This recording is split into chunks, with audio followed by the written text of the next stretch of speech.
Nagsimula ang episode 1 ng One Piece kung saan ay makikita natin si Gold Roger na pinaka-kinatatakutan na hari ng mga pirata na malapit ng bitayin ng Navy. Bago bitayin ay tinanong siya ng isang tao doon kung nasaan ang kanyang mga kayamanan, kaya't sinabi ni Roger na gusto mo ba ng mga kayamanan ko, sige sayo na, inipon ko ang lahat ng mga ito sa isang lugar kaya't kailangan mong hanapin ito ngayon. Kaya't nagkagulo ang lahat at gusto nilang hanapin ang kayamanan ni Roger, at dito na nagsimula ang bagong panahon ng mga pirata, at dahil dito ay maraming tao na ang mga naging pirata upang hanapin ang kayamanan, at ang isa sa mga ito ay ang isang batang lalaki na ang pangalan ay Monkey D. Luffy na gustong maging isang hari ng pirata, at ito talaga ang kanyang pangarap noong bata pa siya.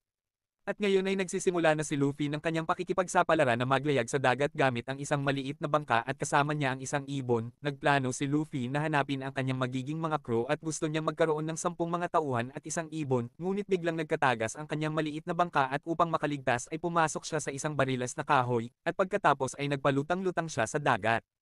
Samantala ay makikita ang isang matinding labanan sa pagitan ng dalawang naglalakihang mga barko kung saan ay nagpapasabugan ang mga ito. Ang isa sa mga kapitan ng barko ay si Captain Alvida at siya ang kapitan ng Alvida Pirates. At dito ay makikita natin ang mga pagpatay ng rebeldeng barkong ito at ang nanalo ay ang piratang pinamumunuan ni Captain Alvida. At pagkatapos ay iniangat sa malaking barko ang isang barilas na kahoy na pinaglalagyan ni Luffy at dinala nila ito sa ibabang bahagi ng barko, at hinahanap pala ni Alvida ang isang lalaki na ang pangalan ay Zoro. Tinanong niya ang isang matandang lalaki kung nasaan si Zoro ngunit hindi naman alam nito, at inakala ni Alvida na nagsisinungaling lang ang matanda, kaya't hinampas niya ito ng kanyang iron clamp weapon at agad na namatay ang matanda. Pagkatapos ay ipinag-utos niya sa isa niyang crew na si Kobe na linisin nito ang dugo ng matanda. Kinagabihan habang nililinis ni Kobe ang Iron Club ni Alvida ay bigla siyang nakarinig ng isang ingay mula sa barilas na nasa kanyang harapan, pagkatapos ay biglang lumabas si Luffy kaya't laking takot ni Kobe sa kanya at nagmakaawa siya dito na wag siyang patayin, ngunit sinabi ni Luffy kailangan ko lang ng pagkain at pagkatapos ay tinanong niya si Kobe kung meron ba dito.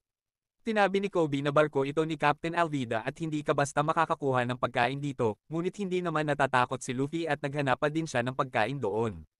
Pagkatapos ay ipinakita ang isang flashback kung saan ay ipinakita ang isang batang lalaki na nakikinig sa isang usapan, na mayroong isang pirata na kulay pula ang buhok ang muling magbabalik. Nakita ng batang lalaki ito na naglilinis si Shanks kasama ang kanyang mga crew, at ang batang lalaki pala na ito ay si Luffy. Ayaw niyang tinatawag siyang bata dahil alam niya na kaya niyang maging isang pirata at balang araw ay magiging isa siyang hari ng mga pirata. Sinabi ni Shanks na matatapang na tao lang ang maaaring maging pirata, kaya't pumanik si Luffy sa barko at hiniwa niya ng kutsilyo ang kanyang pisngi sa harap ng lahat upang mapatunayan na matapang siya.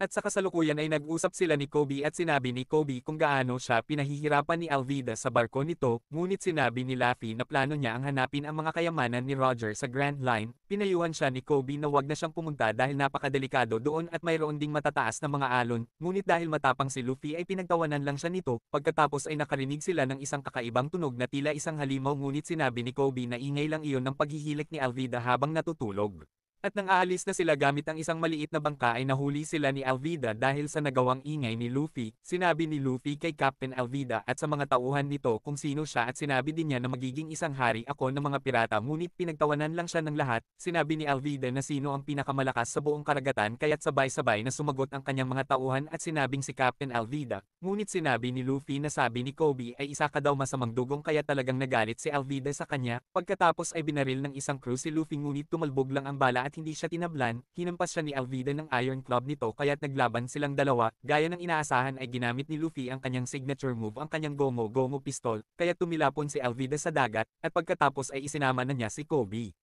Samantala ay makikita natin si Zoro na nagsindi ng isang kandila, pagkatapos ay dumating ang isang lalaki na ang pangalan ay Mr. Seven. Sinabi nito kay Zoro na sumali siya sa kanya at maging isang member ng crew ng kanyang pirata, ngunit tumanggi si Zoro at dahil dito ay tinangka siyang patayin nito kaya't naganap ang isang matinding paglalaban nilang dalawa, at dahil sa galing sa paghawak ng espada ay nahati ni Zoro ang katawan ni Mr. Seven. Samantala matapos matalo ni Luffy ang pirata ni Alvida ay sumakay na sila ni Kobe sa isang maliit na bangka. Tinanong siya ni Kobe kung bakit siya nabibinat kaya't ikinwento sa kanya ni Luffy na nung bata pa siya ay tinahi ni Shanks ang hiniwa niyang sugat sa kanyang pisngi. Pagkatapos ay nakakita siya ng isang kakaibang purple fruit sa kahon ni Shanks at kinain niya ito. Samantala sa Makinos Bar ay may isang lalaking nanggugulo dahil naubusan na sila Shanks ng alak kaya't nagalit ang lalaki at binasag niya sa lamesa ang alak na binigay sa kanya ni Shanks. Ngunit nanahimik na lang si Shanks at nilinis na lang ang sahig. Pinagtawanan siya ng mga sigang lalaki at pagkaalis ng mga ito ay nakita ni Luffy ang lahat, kaya't nagalit siya kay Shanks at sinabing minaliit ka nila bakit hindi ka gumanti at pinagsabihan niyang isang duwag si Shanks. Ngunit sinabi ni Shanks na ang paghihiganti ay hindi isang katapangan at nang pigilan niya si Luffy na gantihan ang mga lalaki ay biglang nabinat ang kamay nito na parang isang goma, kaya't nalaman niya na nagkaroon ng kakaibang power si Luffy matapos nitong kainin ang Gomu Gomu fruit kaya't naging goma ang katawan nito.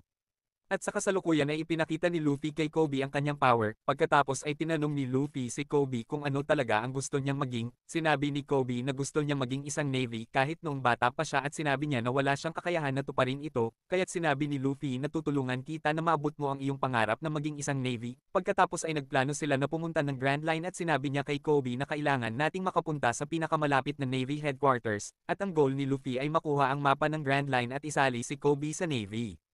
Samantala ay may isang babae naman ang mukhang pagod na nasa gitna ng karagatan at ang pangalan nito ay Nami, pagkatapos ay iniligtas siya ng dalawang lalaki at kaya pala ay kukunin lang pala ng mga ito ang baul ng kayamanan ni Nami, ngunit hindi nila inaasahang wala naman palang laman ang baul, niloko lang pala sila ni Nami at ninakaw ang kanilang bangka at pagkatapos ay nakakita si Nami ng isang mapa doon.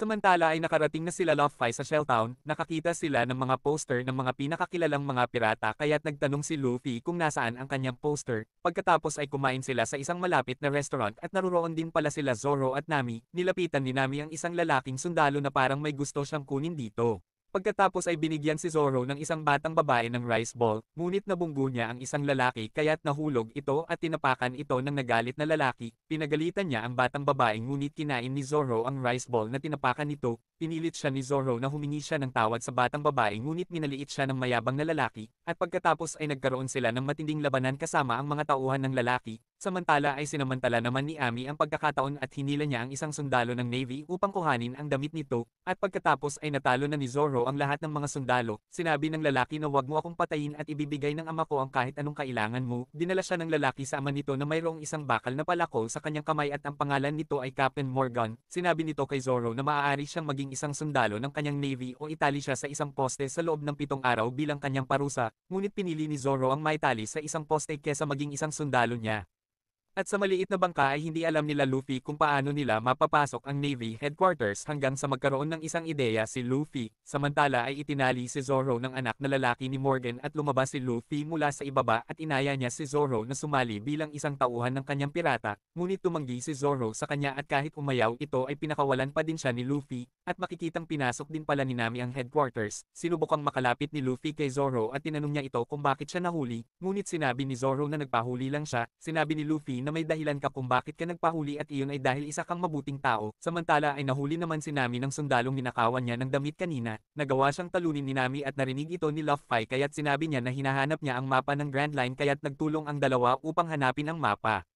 Ngunit bigla silang nahuli ni Captain Morgan at nagawa nilang makatakas dahil sinabi ni Nami na bago lang siyang recruit doon at isang bilanggo lang si Luffy. Pagkatapos ay pumasok na sila sa isang kwarto kung saan nakatago ang mapa ng Grand Line, at matagumpay nilang nakuha ang isang kahon na pinaglalagyan ng mapa nito, ngunit nalaman ito ni Captain Morgan kaya't nagkaroon sila ng napakatinding labanan doon at ginamit ng kapitan ang kanyang kamay na palakol. Nagtulong-tulong sila Luffy, Zoro at Nami upang talunin si Captain Morgan kaya't nagtagumpay silang talunin ito. Ilang sandali ay nagpunta na sila sa isang barko upang simulan ang kanilang paglalakbay, ngunit sa kasamaang palad ay hindi sumama si Kobe dahil gusto niya maging isang sundalo ng Navy, at sa gitna ng karagatan ay makikita ang isang napakalaking barko ng Navy, at nakatanggap ang Vice Admiral Garp nito ng isang impormasyon tungkol sa isang grupo ng pirata na nagnakaw ng mapa ng Grand Line sa Town Shells. Nagsimula ang episode 2 kung saan ay ipinakita ang isang flashback na nagpa-practice si Luffy ng kanyang gum-gum pistol sa bar. Pinaalalahanan siya ni Makino na mag-iingat siya sa kanyang power at sinabi nito na ang bawat devil fruit ay may natatanging kakayahan ngunit maaaring maalis ito ng tubig dagat. Pagkatapos ay dumating si Shanks at sinabi nito na hahanapin namin ang One Piece. Sinabi ni Luffy na sasali siya sa crew ngunit tumanggi si Shanks dahil hindi na sila muling babalik kaya't nalungkot si Luffy. Sa kasalukuyan ay nabuksan na ni Nami ang locker at sinabi niya kila Luffy ang tungkol sa Grand Line, at nang makarinig sila ng isang pagsabog ay nakita nila na dumating na pala ang Marine at pinatulog sila nito ng isang pulang usok, at bago mawala ng malay ay agad na nilunok ni Luffy ang mapa, at nang magising ay nalaman nila na nasa loob na sila ng isang malaking kahon at kinuha din ang kanilang mga sandata. Nag-aalala sila sa mapa ngunit sinabi ni Luffy na nasa isang ligtas na lugar lang ito, pagkatapos ay biglang bumukas ang kahon at dumating si Buggy na isang pirata, ikinulong niya at ginawang puppet ang lahat ng mga tao sa isla at pinilit niyang tumawa ang mga ito sa kanyang mga walang kwentang joke.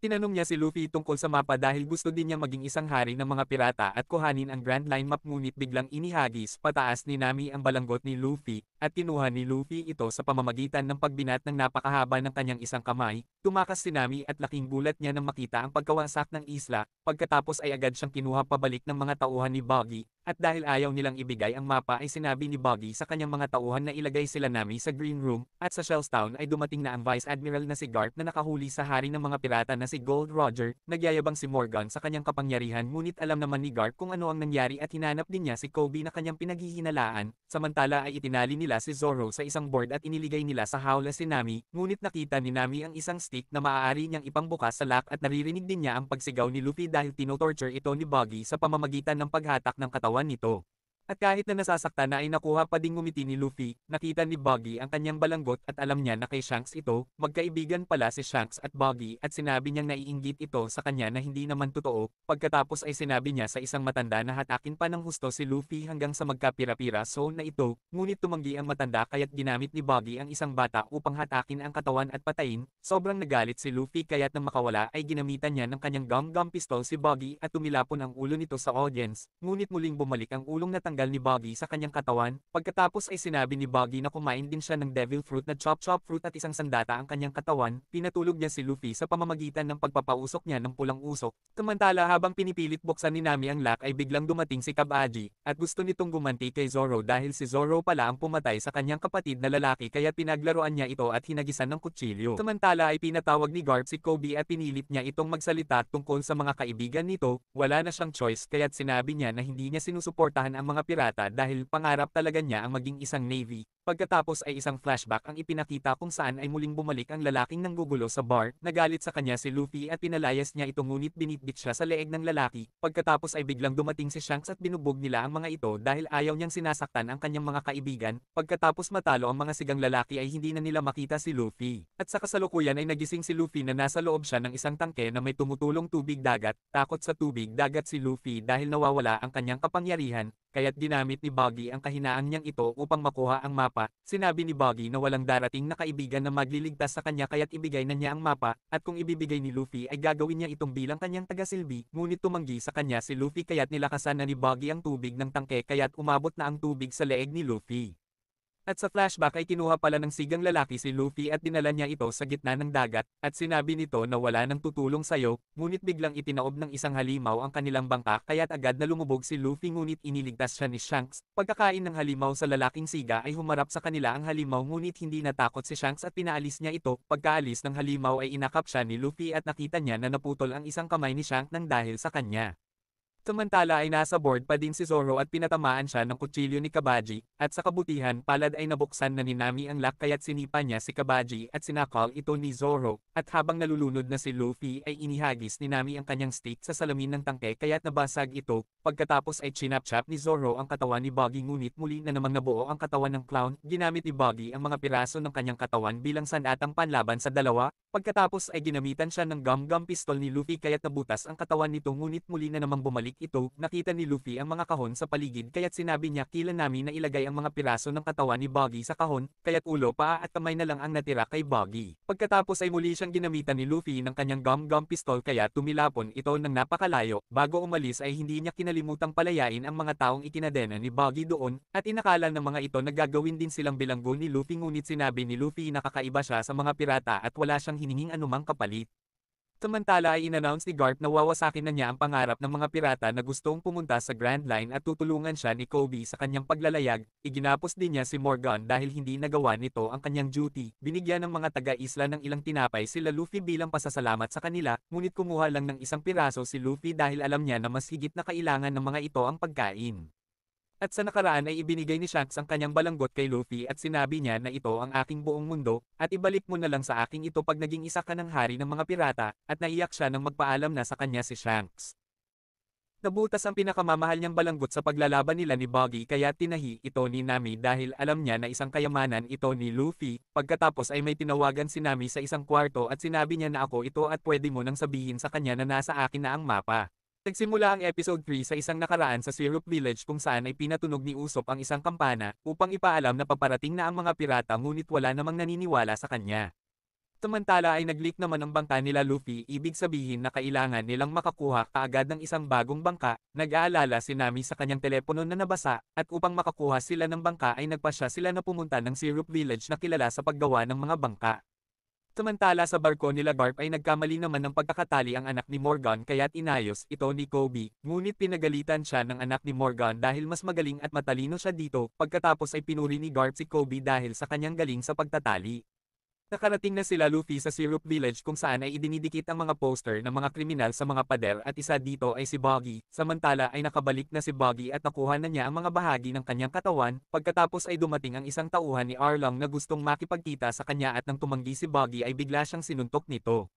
At sa village ay naghahanap na sila Luffy ng kanilang bibiling barko ngunit sinabi ni Nami na magnakaw na lang sila dahil wala naman silang pera. Ayaw ni Luffy dahil mas gusto niya na makakuha ng isang maayos na barko sa tamang paraan, at sa wakas ay nakakita na si Luffy ng isang magandang barko na gusto niya. Nagkita sila ni Usopp dito at siya pala ang tagalinis ng barko at kilala din niya si Kaya na may-ari ng buong shipyard. Dinala niya sila Luffy sa isang napakarangyang lugar kaya't namangha silang lahat, ngunit hinagisan ni Butchie ng kutsilyo si Usopp dahil bawal siyang pumunta doon. Pagkatapos ay dumating si Kaya kasama ang kanyang mayordomo na si Klahadore at pinandidirihan nito si Usopp, at dahil birthday ni Kaya kaya't in-invite niya ang mga ito para sa isang hapunan, ngunit sinabi ni Klahadore na kailangan nilang maligo at magpalit ng damit bago umaten. Pagkatapos ay pumasok si Usopp sa kwarto ni Kaya upang ibigay ang kanyang regalong isang malaking perlas at ikinwento din niya kung paano niya kinuha ito. Gustong-gusto ni Kaya na makinig sa kanyang mga kwento ngunit nag-aalala naman si Usopp sa lumalala niyang kondisyon.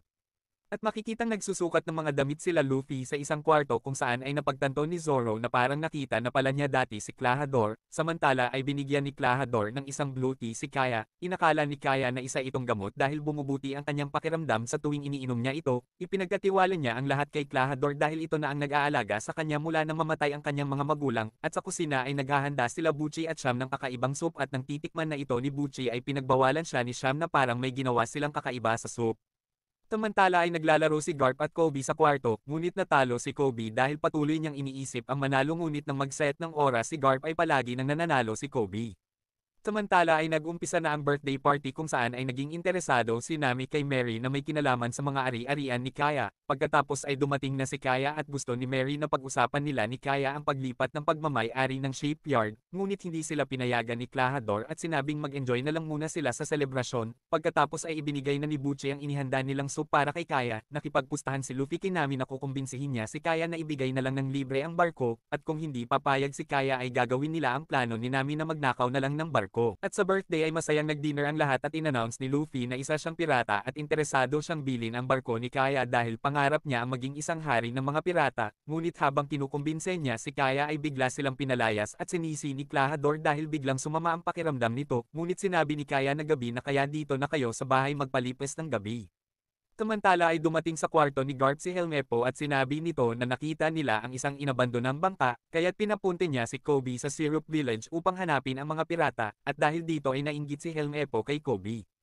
Nakipagkita si Mary kay Klahadore at sinabi nito na kailangan niya makausap kaagad si Kaya dahil nakakapagduda ang paglilipat ng business ng paggawa ng barko nito sa kanya, at ito ang dahilan kung bakit gusto niyang makausap si Kaya kanina, ngunit hindi siya pinayagan ni Klahadore at napakabilis na pinatay siya nito sa pamamagitan ng pagsaksak ng 5 kutsilyo na lumabas mula sa mga kamay nito. Samantala ay ginapos at kinidnap ni Arlong si Buggy at gusto din niyang patayin si Buggy dahil sa panggugulo nito sa kanyang lugar at hindi pagbibigay ng kanyang parte. At bago siya patayin ni Arlong ay sinabi niya dito na ninakaw ni Luffy ang mapa at maaari niyang tulungan ito upang mahanap si Luffy dahil mayroon siyang mga mata at tenga kahit saan. Kinagabihan ay lumabas sila Luffy sa kwarto dahil gusto niyang kumain at gusto naman uminom ni Zoro, at sa tulong ng ilong ni Luffy ay nagpunta na sila sa kusina. Samantala ay nagnanakaw si Nami ng mga magagandang mga bagay sa bahay at nang makarinig siya ng ingay ay agad siyang nagpunta sa kwarto ni Kaya. Mahinahon at mapagkumbaba si Kaya at alam niya na nagnakaw si Nami sa kanyang bahay, ngunit tinawag pa din niyang kaibigan kaibigan si Nami at nag-usap sila na parang talagang mag-besties. Nakita din nila Luffy sa kusina si Usopp at kinuwento nito kung paano sila naging mag-best friend ni Kaya, at pagkatapos ay sinabi ni Luffy na kasama ni Shanks ang ama ni Usopp. Sinabi ni Zoro na gusto niyang uminom ng alak kaya't sinamahan siya ni Usopp sa basement, ngunit nagpaiwan na lang si Luffy at tinunggan niya sa kaserola ang ginawang soup nila Buchi para kay Kaya. Pagkarating sa basement nila Zoro ay nakita nila ang pinatay na si Mary at nandoon din si Klahadore at kasama nito si Buchi at Champ, at hindi pala talaga Klahadore ang pangalan nito kundi siya si Kuro na kapitan ng Black Cat Pirates. Ipinakita ni Zoro ang kanyang kasanayan sa paghawak ng espada ngunit hindi siya umubra kay Klahadore dahil napakabilis kumilos nito. Pagkatapos ay bigla siyang pinukpok sa ulo ng bote ni Sham at agad namang tumakas si Usopp sa bintana. Hindi na siya inintindi ni Klahadore dahil wala naman naniniwala sa kanya, at sa kwarto ay nagpaalam na si Nami kay Kaya, samantala ay itinapon naman nila Buchi at Sham sila Mary at Zoro sa balon. Gaya ng dati ay inalerto ni Usopp ang lahat ng mga taga-nayon na inatake sila ng mga pirata, ngunit iniisip ng mga tao na nagsisinungaling na naman siya dahil palagi na niyang ginagawa ito kahit noong bata pa siya, at kahit nagsasabi na siya ng totoo ngayon ay wala nang naniniwala sa kanya.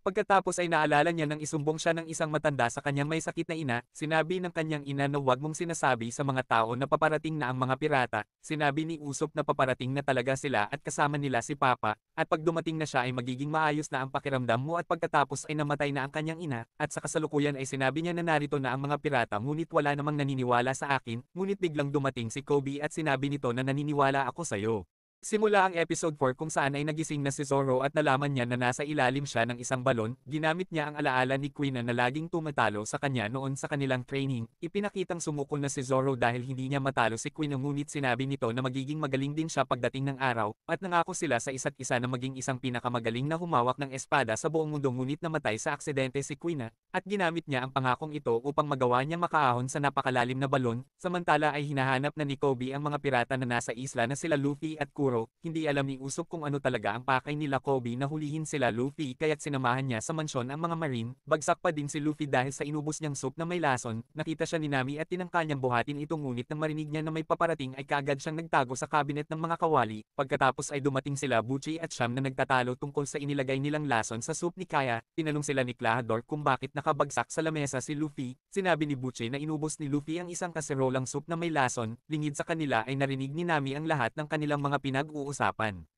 Pagkatapos ay biglang dumating na ang mga marine. Hinanap ni Kobe ang mga kutsilyong ipinampatay na nasa kamay ni Kuro na isinumbong ni Usopp, ngunit sinabi ni Kuro na nagkaroon ng problema sa pag-iisip si Usopp mula nang mamatay ang ina nito kaya't hindi na ito pinaniniwalaan ng mga tao. Sinabi din niya na nagsama ng pirata si Usopp kaya't ibinigay nila si Luffy na pinalabas nilang lasing at maraming kinain.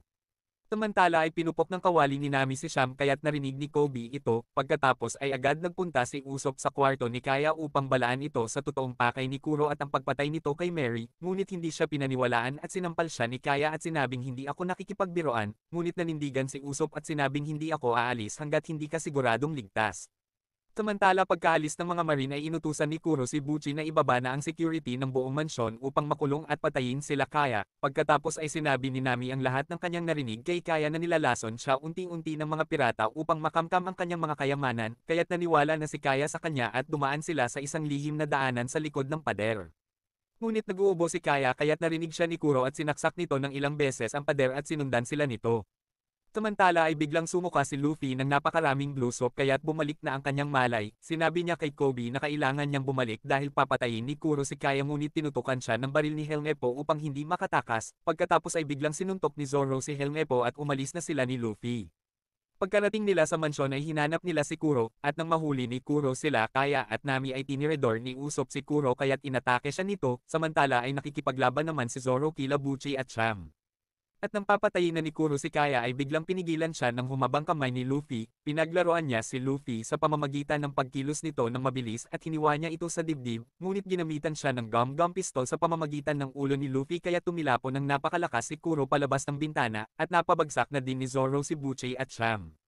Pagkatapos nilang matalo ang mga masasamang mga pirata ay sinabi ni Nami na kailangan nilang umalis kaagad dahil alam na ng mga marine na naroroon sila, ngunit sinabi ni Luffy na paano tayo aalis, wala naman tayong barko, kaya't pumayag na si Kaya na ibigay na lang ng libre ang barkong gustong-gusto ni Luffy. Ipinangalan ni Luffy ito sa tapat na butler nila Kaya na si Mary bilang alaala dito. Pagkatapos ay inaya na ni Luffy si Usopp na sumakay na ng barko at sumali sa kanyang crew, ngunit hindi maiwanan ni Usopp ang kanyang kaibigan kaya't sinabi ni Kaya na kaya ko na ang sarili ko at hinalikan siya nito. Samantala ay sinabi ni Kobe kay Garp na nabigo siyang mahuli si Luffy ngunit sinabi ni Garp na nagawa mo naman ng tama ang dapat mong gawin, at palagi akong may backup plans at iyon ay ang mapalayas ang mga pirata. Naglayag na sila Luffy sa malawak na karagatan ngunit biglang may umatake sa kanila, at nang tingnan ni Luffy sa telescope ay laking gulat niya sa kanyang nakita at sinabi niyang Grandpa, at napasabi din ng Grandpa ang tatlo. Nagsimula ang episode 5 sa isang nakaraan noong isang bata pa lang si Luffy kung saan ay gumawa siya ng isang pirate ship, ngunit biglang dumating ang kanyang lolo at sinabing paano kang magiging isang marine kung nag-aaksaya ka lang ng oras dito, ayokong maging marine at isa akong pirata. Pagkatapos ay sinira na nito ang kanyang ginawang kahoy na barko, pagkatapos ay binuhat na siya ng kanyang lolo upang mag-training, at sa kasalukuyan ay inihanda na ni Luffy ang kanyang tropa ngunit hindi naman sila handa sa pakikipaglaban, at nang ilalagay na ni Usopp ang mga cannonballs ay naihulog niya ang mga ito, pagkatapos ay sinabi ng kanyang lolo na sumuko na sila ngunit pasigaw na tumanggi si Luffy kaya't galit na hinagisan sila ng kanyang lolo ng isang cannonball, pinalobo ng malaki ni Luffy ang kanyang katawan kaya tumalbog pabalik ang cannonball at tumama ito sa isang layag ng admiral ship at nang dahil dito ay bumagal na ang barko ng kanyang lolo kaya't hindi na sila nahabol ng mga ito at pagkatapos ay nawala na sila sa isang napakakapal na hamog sa dagat. Sa kabutihang palad ay malakas ang pangamoy ni Luffy pagdating sa mga pagkain, at naaamoy niya ang butter at toyo na parang may nagluluto sa di kalayuan kaya't nag-navigate sila sa kabila ng mga hamog kung saan ay napunta sila sa Barati na isang magandang barko na ginawang isang restaurant. Dahil puno na ito ay sinabi ni Usopp sa waiter na gusto mo bang paalisan ang isang magiging hari ng mga pirata, dahil hindi pumayag ang matandang lalaki kaya't naglagay na lang si Nami at nagawa nilang makakuha ng isang lamesa, at habang kumakain sila ay makikilala naman natin ang makarismang fighter chef na si Sanji at kaagad niyang naagaw ang pansin ni Luffy, nagkaroon sila ng magandang pagsasamahan kaya't masaya silang nagdiwang lahat, pagkatapos kumain ay nakipag-toast si Luffy dahil sa kanilang tagumpay laban sa mga marine, ngunit hindi naman ganoon ang tingin ni Nami at sinabi nito na ang tunay na dahilan kung bakit hinahabol sila ng mga marine ay ang lolo ni Luffy na isang vice admiral. Samantala ay tinawagan ng Vice Admiral si Mihawk upang tugisin si Luffy at dalhin sa kanya ito ng buhay sa anumang paraan, tinawagan niya ang lalaki sa gitna ng isang malaking paglalaban, dahil ito ay isang Lord of the Sea kaya't nakakagulat ang kanyang kakaibang galing, hinati niya ang isang malaking barko gamit ang kanyang malaking espada at hinati din niya ang bala ng kapitan at pinatay, pagkatapos ay ipinakitang narinig ni Kobe ang lahat ng sinabi ng Vice Admiral kay Mihawk. At sa Barati ay pinirmahan na ni Luffy ang kanilang bill na ibinigay ni Sanji, na nangangakong babayaran niya ito ng buong buo at may interes pa kapag naging isa na siyang hari ng mga pirata, kaya't nagalit sa kanya ang head chef na si Zeph at sa halip ay pinaghugas siya nito ng mga pinggan hanggang sa tuluyang mabayaran niya ang utang. Habang nasa kusina ay tinikman ni Luffy ang pagkaing niluto ni Sanji at nasarapan siya dito, kaya't sinabi niya na hanga siya sa nilutong pagkain nito, at nalaman niya na ang pangarap ni Sanji ay mahanap ang All Blue na isang hindi kilalang lugar na may mga bihirang pampalasa, damong dagat at isda na hindi pa natitikman. Gusto niyang lutuin ang mga ito at maging kilala sa buong mundo ngunit sa ngayon ay tila imposible. Gayunpaman ay sinabi ni Luffy sa kanya na huwag siyang sumuko sa kanyang pangarap. Pagkatapos ay biglang dumating ang isang gutom na pirata, pumayag si Sanji na pakainin siya at iligtas ang kanyang buhay, kaya't nalaman ni Luffy na isang mabuting tao si Sanji at inalok niya ito na maging kanyang crew ngunit tumanggi si Sanji dahil may trabaho na siya. Nang marinig ng pirata na hinahanap ni Luffy ang One Piece ay binalaan niya ito na sa 50 barko at 5,000 mga tao ay siya lang ang nakaligtas sa paglalayag nila sa Grand Line. Samantala ay nagpasya si Nami na humiwalay at maghanap ng daan patungo sa Kinomi Islands mula sa isang hindi mapagkakatiwalaang lalaki sa bar. Inalok niya ito ng bayad na 6,000 berries at nagpasyang pupunta siyang mag-isa, sinabi sa kanya ng lalaki na aalis na sila mamayang madaling araw sa Sleep 22. Pero bago siya umalis ay nagpahulaan sila ni Zoro na kung sino makakahula ng kanilang mga buhay ay siyang iinom ng alak, at nang magpakita si Mihawk ng gabing iyon upang hanapin sa kanila si Luffy ay hinamon siya ni Zoro sa isang tunggalian hanggang mamatay bukas ng madaling araw, kaya't laking gulat nila Nami at Usopp at agad nilang ipinaalam ito kay Luffy. Dahil si Mihawk ay isang warlord ng dagat ay nag-aalala si Nami na mapapatay nito si Zoro, dahil nangako si Zoro na maging greatest swordsman kay Queen noon kaya't gusto niyang tuparin ang pangarap na iyon. Napagtanto ni Luffy na hindi niya kayang hadlangan ang pangarap ni Zoro kaya't hinayaan niya itong makipaglaban, sinabi ni Zoro kay Nami na bakit ka ba nakikialam kaya't sinabi ni Nami na kaibigan mo ako, ngunit sinabi ni Zoro na wala siyang kaibigan na kagaya mo lang din. Pagsapit ng madaling araw ay nagpunta na si Nami sa pantalan at matagal na nag-iisip kung tutuloy pa ba siya. Samantala ay nagpakita na si Zoro upang labanan si Mihawk, gamit ang napakaliit na espada ay hindi niya magawang tapatan ang kakaibang galing ni Mihawk. Patuloy silang naglaban ng kanilang galing sa paghawak ng espada, ngunit nasaksak siya ni Mihawk sa dibdib. Sinabi nito na bakit hindi ka pa umaatras kaya't sinabi ni Zoro na hindi ko kayang tuluyang mawala ang pangarap ko. Pinahalagahan ni Mihawk ang katapangan ni Zoro at nagpasya na ilabas ang kanyang pinakamahusay na espada para dito, makikitang ginawang tila elisin na ni Zoro ang kanyang tatlong espada ngunit nasira pa din ni Mihawk ang kanyang dalawang espada, at nang matalo na siya ni Mihawk ay pinayagan niya itong laslasin siya sa kanyang dibdib at itumba siya kaya't laking gulat nila Luffy na makita nilang bumagsak si Zoro. Pagkatapos ay sinabi ni Mihawk ano ang layunin mo Luffy kaya't sinabi ni Luffy na magiging isa akong hari ng mga pirata, pagkatapos ay sinabi niya kay Zoro na masyado pang maaga para mamatay ka, magpalakas ka at hanapin mo ako at hihintayin kita, at pagkatapos ay umalis na ito, habang nakabagsak sa sahig ay sinabi ni Zoro na hindi na siyang muling magpapatalo at magiging isa siyang greatest swordman in the world. Nagsimula ang episode 6 nang dalhin nila Luffy si Zoro sa kusina, wala pa ding itong malay at maraming dugo na ang nawala, sinabi ni Nami na maghanap si Luffy ng kahit na sinong tao na maaaring makatulong kay Zoro, agad na sinabi ni Luffy kila Zeph at Sanji ang malalang kalagayan ni Zoro kaya't tumulong na sila sa grupo. Hindi sila mga doktor ngunit maaari nilang gamitin ang kanilang kasanayan sa pagluluto upang mapagaling ang sugat. Gumamit si Zeph ng balat ng isda upang matakpan ang mahabang sugat sa dibdib ni Zoro. Sinabi ni Zeph na ito ay isang old trick na makakatulong sa pagpapagaling ng mga sugat ng mas mabilis. Sinabi din niya na kausapin at kwentuhan si Zoro at bantayan palagi. Samantala ay nagpunta si Mihawk sa Vice Admiral at hindi masaya si Garp na pinakawalan niya si Luffy. Sinabi ni Mihawk na hindi siya nagtatrabaho kaninuman, at sinabi din niya na kawili-wili ang karakter ni Luffy at gusto din niyang makita na makarating ito sa Grand Line at makita kung ano pa ang mangyayari. Pagkaalis ni Mihawk ay galit na galit si Garp sa kanyang pagkabigo kaya't isinabog niya ang mga papeles sa kanyang kwarto. Pagkatapos ay kinausap siya ni Kobe at iminungkahi nito na hayaan na lang niya na gawin ang pangarap ng kanyang apo, pero ano pa kaya ang mas malalang mangyayari. Habang walang malay si Zoro ay naniniwala si Luffy na magkakamalay ito ngunit hindi naman nakakasiguro sila Sanji at Usopp. Pagkatapos ay ikinwento ni Sanji kung paano sila nagkakilala ni Zeph at kung paano siya naging pirata, ipinakita ang isang nakaraan pagkalipas ng 9 na taon, si Zeph ay isang nakakatakot na pirata noon ngunit si Sanji naman ay isang batang lalaki lang na nagluluto sa kusina na mayroong pangarap na mahanap ang Old Blue. Nang magpakita si Zeph ay bigla silang inilubog ng napakalakas na bagyo kaya nalunod ang lahat at silang dalawa lang ang nakaligtas, nagtigisa sila ng bag ng pagkain at sinabi ni Zeph na magbantay si Sanji ng dadaan na barko at pagkatapos ay pinaalis na siya nito, napunta sila sa isang malaking bato na hugis kabute, lumipas ang araw at gabi at unting-unting kinain ni Sanji ang kanyang mga pagkain sa bag, kinagabihan habang umuulan ay dumaan ang isang barko kaya't nagsisigaw si Sanji ngunit hindi naman siya narinig nito, at sa ika-30 araw ay isang tinapay na lang natitira niyang pagkain at makikitang naubos na din ito kinagabihan.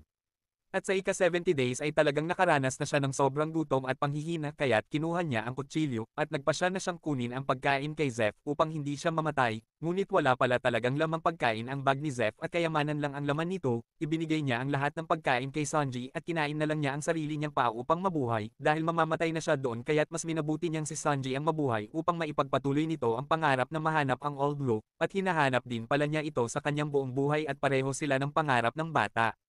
Pagkatapos ng 85 araw ay nakita na sila at nailigtas, at sa kasalukuyan ay nagpunta si Arlong sa Barati at humingi ng pagkain, at pinagbantaan niya si Zeph na papatayin ang ibang mga customer kung hindi niya maibibigay si Luffy, kaya't nagmadali si Nami na sabihin ito kay Luffy at sinabi niya dito na kailangan nilang tumakas dahil hinahanap siya ni Arlong, ngunit tumanggi si Luffy at gusto niyang labanan ito upang maipagtanggol ang Barati. Ilang sandali ay nagpakita si Luffy at hinarap na niya si Arlong, pagkatapos ay ipinakita nito na dala niya ang ulo ni Buggy kung saan ay bumalik ang tenga nito na nanggaling sa balanggot ni Luffy, ibig sabihin na narinig nito ang lahat at alam nito na nakay Luffy ang mapa ng Grand Line. Ipinababalik ni Arlong ang mapang ninakaw ni Luffy ngunit sinabi ni Luffy na kailangan mo munang labanan ako para makuha mo ito, pagkatapos ay biglang binaril ni Zeph si Arlong, kaya't inatake siya ng tauhan nito, nang makitang nasaktan si Zeph ay nilabanan ni Sanji ang mga tauhan ni Arlong, pagkatapos ay ginamitan na ng gum-gum pistol ni Luffy si Arlong, ngunit nahawakan nito ang kanyang kamay at hinatak siya nito at inihagis. Pagkatapos ay matindi na silang naglaban ni Arlong hanggang sa makarating na sila sa pantalan, ngunit ilang sandali ay talagang sinadyang dalhin ni Nami ang mapa ng Grand Line kay Arlong at lumalabas na palagi pala niya itong nakakausap, at sumali lang pala ito sa crew ni Luffy upang manakaw ang mapa para kay Arlong, ibig sabihin na kumikilos siya ng palihim sa mahabang panahon, pagkatapos ay pinigilan niya na patayin ni Arlong si Luffy at sinabing hayaan na ni Arlong na dagat na lang ang pumatay kay Luffy, kaya't inihagis na ni Arlong si Luffy sa dagat at pagkatapos ay umalis na sila ni Nami. Ngunit biglang tumalon si Sanji sa tubig upang mailigtas si Luffy. Pagkatapos ay nag-away sila Zeph at Sanji kaya't sinabi ni Sanji na sasama na lang siya bilang isang crew kila Luffy. Nagsimula ng mapanghinaan ng loob si Luffy dahil halos lahat ay nawala na sa kanya, at pagkatapos ay bumulong siya sa kanyang sarili at sinabing gumising ka na Zoro dahil kailangan kita, pagkatapos ay biglang nagsalita si Zoro kaya tuwang-tuwa si Luffy dahil buhay ito, nangako si Zoro na mananatili siya sa tabi ni Luffy anuman ang mangyari at naniniwala siya na isang tunay na kapitan ng dagat si Luffy, gustong-gusto din niyang mahanap ang One Piece kasama si Luffy. Pagkatapos ay sumang-ayon silang lahat na hanapin at sundan si Nami, kinabukasan ay naghanda na sila upang maglayag at biglang sinabi ni Sanji kay Luffy na baka kailangan yun ng tagaluto, kaya tuwang-tuwa si Luffy dahil sumama na sa kanila si Sanji. Habang papaalis ang barko nila Luffy ay naroon din si Zeff upang magpaalam kay Sanji na may luha sa kanyang mga mata. Tinawag ni Zeff si Sanji at sinabi niya na dito na panatilihing nitong tuyo ang kanyang mga paa. Umiiyak si Sanji at sinabing Zeff utang ko sayo ang aking buhay, at hindi kita malilimutan kahit kailan at maraming salamat sa pagtitiis mo sa akin, at pagkatapos ay nag-iyakan silang dalawa habang nagpapaalam sa isa't isa. Sa gitna ng kanilang paglalayag ay sinabi ni Usopp kay Luffy na susundan natin si Nami pero paano natin siya mahahanap, sumagot si Luffy at sinabing may kilala akong alam maghanap, pagkatapos ay ipinakita ni Luffy ang ulo ni Buggy na inilabas niya sa isang bag, at nag-hello si Buggy at tumawa. Nagsimula ang episode 7 sa paghahanap nila Luffy kila Nami at Arlong. Nasa ibabaw ng deck ang ulo ni Buggy at patuloy itong dakdak ng dakdak sa kanila, nagtatalo sila ni Zoro at inihulog siya nito sa isang balde, at sa wakas ay nakita na nila ang kanilang destinasyon at ito ang Kanomi Island. Pagkatapos ay ipinakita ang isang nakaraan, na si Nami ay lumaki sa isla ng Coco Village. Nagalit kay Nami ang umampon sa kanya dahil ninakaw niya ang isang libro sa bookstore. Galit na sinagot ni Nami ang kanyang ina at sinabing ayaw ko na maging isang mahirap at palaging sinusuot ang pinaglumaang damit ni Nojiko. Sinabi din niya na hindi ko kayo kapamilya, hindi ko siya kapatid at hindi kita tunay na ina, ngunit ipinaliwanag ng kanyang ina at sinabing natagpuan ko kayo ni Nojiko na magkasama pagkatapos ng matindi naming pakikipaglaban sa mga pirata sa isang isla, kahit sugatan nagugutom at mamamatay na ay pinilit kong mabuhay dahil kailangan kong maalagaan at mabuhay kayong dalawa. At sa kasalukuyan ay makikitang nakikipaglaro si Nami ng baraha sa mga mangingisda at pagkatapos makipagtalo ay nagpunta na siya sa part ni Arlong kung saan siya ikinedena ng 12 taon. Pagkatapos ay nagpasalamat sa kanya si Arlong dahil sa pamamagitan niya ay magagawa na nitong pagharian ang mundo, ngunit alam ni Nami na wala siyang bahagi sa misyong ito.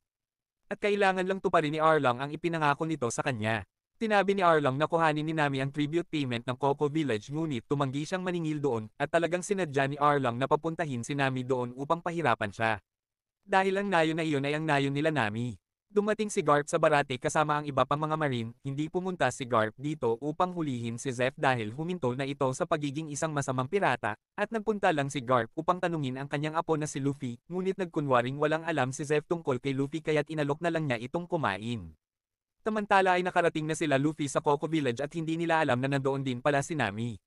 Mula sa malayo ay nakita nila si Nami na kinukuha ang tribute payment ng mga taga-nayon, mahirap ang Coco Village kaya't hindi nila maibigay ang kinakailangang pera. Pinagsabihan siya ni Nojiko at sinabing bakit siya nakikipagtulungan sa malupit na si Arlong, pagkatapos kunin ang nagkulang na bayad ng mga taga-nayon ay pinuntahan niya si Luffy at sinabing bakit nandito kayo, sinabi ni Luffy hindi ka ganito Nami, kung kailangan mo ng tulong tutulungan ka namin, ngunit nagalit si Nami at sinabing hindi ko kayo kailangan at kahit kailan ay hindi ako naging bahagi ng inyong walang kwentang crew, at ayoko na kayong makita kahit kailan.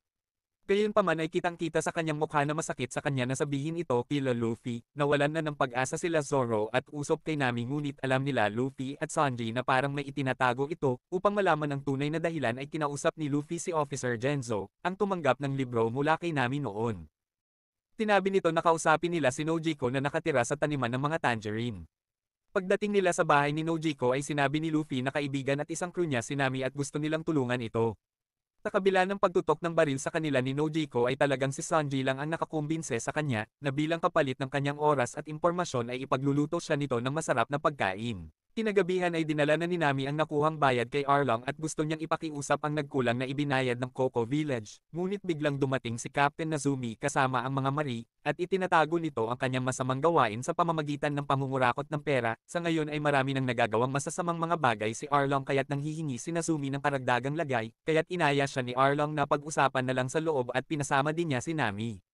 Samantala ay ikinwento na ni Nojiko kila Luffy ang nakakalungkot na pangyayari ng atakihin ng mga pirata ang kanilang nayon, pagkatapos ay ipinakita ang isang nakaraan kung saan ay ibinalik na ni Nami ang ninakaw niyang libro ng mapa sa isang lokal na opisyal, ngunit biglang umatake sila Arlong kasama ang kanyang mga tauhan at sinabing sa akin ang nayong ito at ibinaligtad nito ang isang kubo, kaya't nang makita ay nagtatakbo silang mag-iina at pinagtago sila sa silong. Ngunit sa kasamaang palad ay nahanap sila ni Arlong at binuksan nito ang pinto, humingi ito ng tribute payment sa kanilang ina na 100,000 berries kada tao, nang dahil sa 3 plato ay nalaman ng mga ito na 3 pala sila doon. Nang sakali ni Arlong ang kanilang ina dahil nagsinungaling ito ay biglang lumabas si Nami upang iligtas ang ina, at dahil walang maibigay na bayad para sa 2 anak ay ipinalit nito ang sariling buhay upang hindi patayin sila Nami. At pagkatapos sabihing mga anak mahal ko kayo ay binaril na ito ni Arlong. Sa kasalukuyan ay nagpunta sa labas si Luffy at Zoro at nag-usap sila sa bubungan. Sinabi ni Zoro na huwag magtitiwala si Luffy kila Nami at Sanji, ngunit alam niya na maaaring may dahilan si Nami. Samantala ay binigyan na ni Arlong ng malaking halaga ng pera si Nazumi at ipinahiya niya ang mga tao sa pang-aalipin sa kanila. At nagpasya siya na gumanti sa mga tao, kaya't ang kinuha na lang ni Nazumi ay ang napagkasunduan nilang pera upang hindi na magkagulo. Kinuha na rin ni Nami ang pagkakataon at sinabi niya dito na tuparin ni Arlong ang kanyang pangako dahil bibigyan niya ito ng 100,000,000 berry. Pagkaalis ni Nami ay sinabi niya sa kanyang tauhan na tawagin ulit si Nazumi. At sa barati habang nag-iinuman ay sinabi ni Kobe ang lahat ng sikreto kay Helmepo, pagkatapos ay sinabi ng bartender ang lugar na pinuntahan nila Luffy, at nang malaman ito ni Garp ay nagtungo na sila sa Konomi Island. Samantala ay may hinuhukay si Nami malapit sa libingan ng kanyang ina at kinuha niya ang isang kahon, pagkatapos ay dumating si Nojiko at hinampas siya nito, ngunit nagawang makaiwas ni Nami sa kanyang pag-atake at sinubukan niyang magpaliwanag dito. Ngunit natamaan ni Nojiko ang kahon kaya't nakita nito ang mga kayamanan, at ngayon ay handa nang makinig sa kanya si Nojiko. Pagkatapos mamatay ng kanilang ina ay nagpunta si Nami kay Arlong at sinabi niya na gusto niya maging crew nito. Nagduda sa kanya si Arlong dahil pinatay nito ang kanyang ina at bakit gusto niyang sumama sa kanila. Pagkatapos ay pinakita niya ang isang mapa na kanyang iginuhit na nagpapakita ng kanyang kakaibang galing. Nang tingnan ni Arlong ang mapa ay ginawa na siya nitong tauhan, ngunit sa kondisyon na palalayain na siya nito at ang kanyang nayon kapag nakapagbigay na siya ng 100,000,000 berries. Nagawa na ang kasunduan at nagsimula na siyang gumawa ng mga mapa at nag-ipon ng ipinangako niyang halaga. Nang malaman ng katotohanan ay nagsisi si Nojiko dahil palagi siyang nag-iisip ng mali kay Nami. Hindi rin maayos ni Nami ang hindi nila pagkakaintindihan ni Nojiko dahil ayaw niyang makagulo kahit kanino. Pagkatapos ay biglang dumating sila Nazumi at kinuha nito ang lahat ng kayamanan at mga pera dahil ninakaw lang ni Nami ang mga ito. Alam niya ang kabuoang halaga dahil sinabi sa kanya ni Arlong, hindi na niya makuha ang kayamanan dahil pinigilan na siya Nojiko, dahil alam ni Nojiko na papatayin si Nami ng mga ito kung kukunin pa niya, at nang makaalis ay hinabol sila ni Nami ngunit wala na ang mga ito.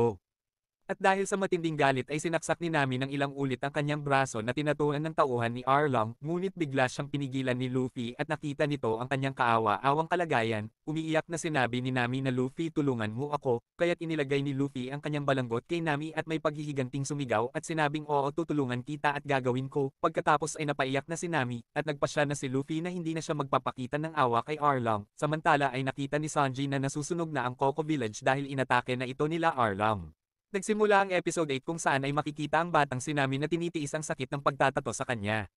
Nagsimula na siyang gumawa ng isang mapa para kay Arlong at idinikit niya ito sa dingding, at kahit si Arlong ay hangang-hanga sa kanya, ngunit makikitang nakakadena ang kanyang isang paa, at sa kasalukuyan ay nakita nila ang winasak na nayon. Pagkatapos ay dumating ang mga taga-nayon na gustong turuan ng leksyon si Arlong, ngunit pinigilan ni Nami na labanan sila Arlong, dahil talagang mas malakas ang mga ito kesa sa kanilang inaakala, ngunit gusto pa din nilang makaganti sa mga ito, dahil pagod na sila sa ganitong klase ng kalupitan. Ngunit ngayon ay nanguna na si Luffy at nagpasya na siya na labanan na sila Arlong, at lumakad na sila upang bugbugin ito na parang isang inalog na duhat. Samantala ay nakarating na sila Garp sa barko nila Nazumi, at pinagalitan niya si Nazumi dahil nabalitaan nito ang ginawang pagsalakay ni Arlong sa Coco Village, ngunit sinabi ni Nazumi na gawa ito ng isang walang awang pag-atake ng isang pirata na walang iba kundi si Luffy, kaya't sinabi ni Kobe na hindi totoo yan dahil alam niya na hindi ito magagawa ni Luffy. Pagkatapos ay tiningnan ni Garp ang mapa at tinanong kung nasaan na si Luffy.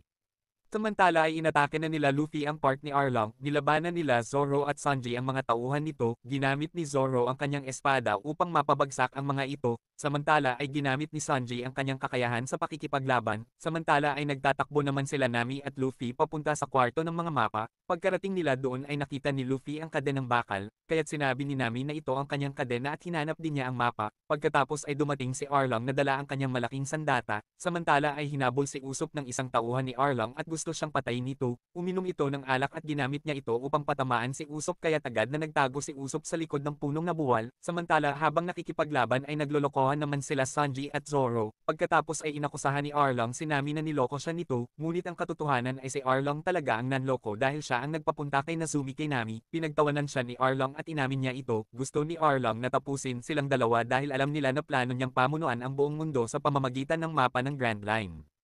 Nagalit si Luffy sa pangmamaliit nito kay Nami at nang tagain siya ni Arlong ng malaking espada sa leeg ay sinira niya ito. Sinabi niya na hindi isang bagay si Nami para gamitin mo dahil siya ay isang tao na may sariling kagustuhan at pangarap at kinuha mo ang lahat ng iyon sa kanya. Pagkatapos ay pinalabas na niya si Nami at pinatamaan na niya si Arlong ng kanyang gum-gum pistol. Samantala ay sinabi ni Buggy na palayain na siya dahil nandoon ang kanyang katawan dahil kung makakabalik siya sa kanyang katawan ay maaari na siyang makatulong kila Zoro. Pinakawalan na nila ang ulo ni Buggy ngunit niloko lang pala sila nito at agad na itong nagtatakbo, kaya't inasahan na lang nila Zoro ang kanilang mga sariling kakayahan upang harapin ang mga kalaban, at sa gubat ay nagpatay-patayan si Usopp. Pagtalikod nito ay bigla niyang tiniridor ang alak nito kaya't nasunog ang taong isda at namatay, samantala ay inihagis siya ni Arlong kaya't galit na inatake niya ito ng kanyang gum-gum pistol, kaya't nabasag ang mga ngipin nito ngunit ilang sandali ay muli na namang tumubo, kaya't napagtanto ni Luffy na hindi niya magagawang talunin ito, ngunit maaari niya maparusahan ito sa pamamagitan ng pagsira ng mga mapa, kaya't sinimulan niyang wasakin ang mga pader. Pagkatapos ay sinabi ng karate man na baliw si Nami dahil naniniwala siya sa mga mahihinang katulad nyo, kaya't nang dahil sa galit ay tinadyakan siya ni Sanji ng napakalakas, at pagkatapos ay nagsama-sama na silang lahat at umaasa sila na sana ay okay lang si Luffy, samantala matapos gum-gum gat lang ni Luffy si Arlong ay sinundan niya ulit ito ng gum-gum battle axe kaya't dahil sa lakas ng kanyang pagkakasipa ay lumubog sa lupa si Arlong at gumuho ang gusali. Kaya't nag-alala silang lahat sa labas kay Luffy, ngunit makikitang ligtas itong lumabas at sumigaw na Nami kaibigan ka namin at kami ang iyong crew, at pagkatapos ay nagtawanan na silang lahat. Kinagabihan ay nagdiwang ang Coco Village at nagluto din ng masasarap na mga pagkain si Sanji, pagkatapos ay dumating ang lolo ni Luffy at ipinag-utos nito na hulihin silang lahat, ngunit tumanggi sila Kobe at Helmepo. Hinamon ni Garp na lumaban si Luffy kaya't ginamit ni Luffy ang kanyang gum-gum pistol, ngunit iniwasan ito ni Garp at sinuntok niya si Luffy ng ilang beses, ngunit patuloy pa ding sinasabi ni Luffy ang kanyang pangarap na maging isang hari ng mga pirata at makuha ang One Piece. Alam ni Garp na matigas ang ulo ng kanyang apo na kagaya niya, at hindi pa din makikinig ito sa kanya, kaya tumawa na lang si Garp at hinayaan na lang sila Luffy. Ngunit hinikayat pa din ni Nazumi si Garp na hulihin si Luffy ngunit bigla siyang hinampas sa ulo ni Nami kaya't bumagsak ito, at sa sumunod na eksena ay makikita natin si Nami sa puntod ng kanyang ina. Sinabi niya na mama nagawa ko na, malaya na ako, pagkatapos ay dumating si Nojiko at sinabi nito na manatili na lang siya sa nayon, ngunit sinabi ni Nami na kailangan niyang umalis, samantala ay dumating si Kobe upang dalhin ang poster ni Luffy nang may malaking pabuya sa kanyang ulo, dahil sa tuwa ay inakap niya si Kobe dahil gusto talaga niya ang maging isang wanted, at pagkatapos ay ipinakita niya ito kila Nami. Alam ng lahat na dahil dito ay hahabulin na sila ng mga pirata, at kailangan nilang maging maingat dahil nasa panganib na ang kanilang mga buhay. Ngunit hindi naman ito seneryoso ni Luffy dahil pupunta sila ng Grand Line kung saan ay matutupad na ang kanyang pangarap. Nakita ng lahat ang poster at natuwa silang lahat dito. Proud sila Zeph Makino at Kaya dahil nakamit na ni Luffy ang maging isang pirata. Naging team din si Buggy at Alvida upang hulihin siya. Natuwa din si Garp nang makita ang poster. Pagkatapos ay dumating sila Kobe at Helmepo para sa kanilang kaparusahan dahil sa kanilang ginawa. Ngunit mas minabuti na lang ni Garp na bigyan sila ng training. Samantala ay nagpapahinga naman sila Shanks at ang kanyang mga kasamahan nang dumating si Mihawk at ipinakita nito ang poster ni Luffy, kaya't nang makita ay tuwang-tuwa silang lahat at sinabi niya sa kanyang crew na umorder pa ng mga alak dahil gusto nilang ipagdiwang ang kanilang tagumpay. At sa barko ng merry-going ay nagtanim sila ng mga tangerine upang hindi ma-miss ni Nami ang kanilang nayon. Naghanda din sila ng isang sorpresa kay Luffy kung saan ay nilagay nila ang poster nito sa layag ng barko, kaya't walang mapaglagyan ng tuwa si Luffy matapos niya makita iyon, at pagkatapos ay ipinatong na nila isa-isa ang kanilang mga paa sa bariles at sinabi ang kanilang mga pangarap, at nagtungo na sila sa Grand Line na kanyang pangarap, at dahil dito ay handa nang mamatay ang kanyang crew dahil sila ay tunay na mga magkakaibigan. At dito na po nagtatapos ang episode 8, ang pinakahuling episode ng season. Hanggang dito na lang po muna tayo mga kaibigan, huwag pong kalimutan mag-like, share, subscribe at i-click ang notification bell button para updated ka palagi sa bago nating video, comment na rin po sa ibaba para sa inyong opinyon o reaksyon. Maraming salamat po.